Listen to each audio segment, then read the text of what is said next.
Hello, maayong gabi mga igsoon ko diha ni Kristo. Ave Maria, gratia plena.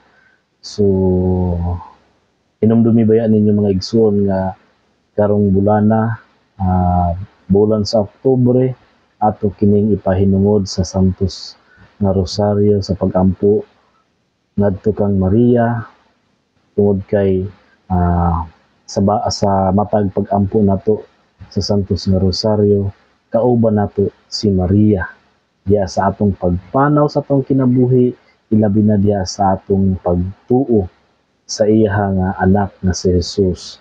So uban niya ako kaninyo, pasensyahan ninyo akong tingog, gusto lang na akong ihanad kini nga kantaha ngadto kang Maria.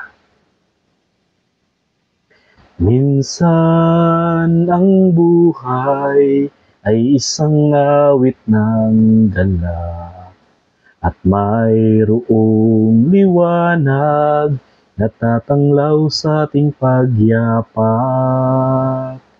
Minsan ang buhay ay isang awit ng luha at siyang papawi nito ay ang pag-asa ng umaga.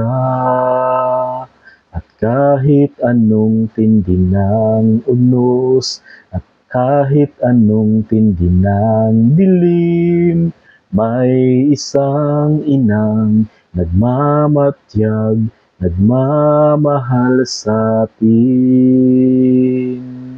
Awit niya'y pag-ibig ng Diyos, tawag niya'y magbalik loob, turo niya'y buhay na ang Diyos lamang sa atin nagkaloob. O inang mahal, narito kami, awit-awit ang Ave Maria, at dalangin ng bawat pamilya'y kapayapa at pagkakaisa. Ang rosaryo mong hawak namin at awit-awit ang Ave Maria. Puspos ka ng diwa't banal, dinggin ang aming payak na dasal. Ihatid mo kami sa langit ng amang mapagmahal.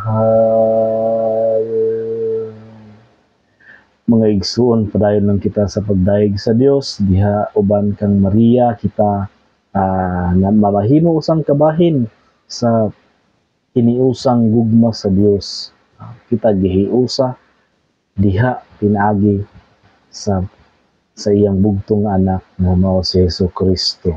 Kaya bayan ninyo kalimti nga dako kayo ang role ni Maria sa atong kaluwasan tungod kay siya ang babae nga andam nga ni dawat sa atong Ginoong Jesucristo ug gipili siya sa Dios nga mamahimong inahan sa atong manluluwas. Ave Maria, gratia plena, daghang kayong salamat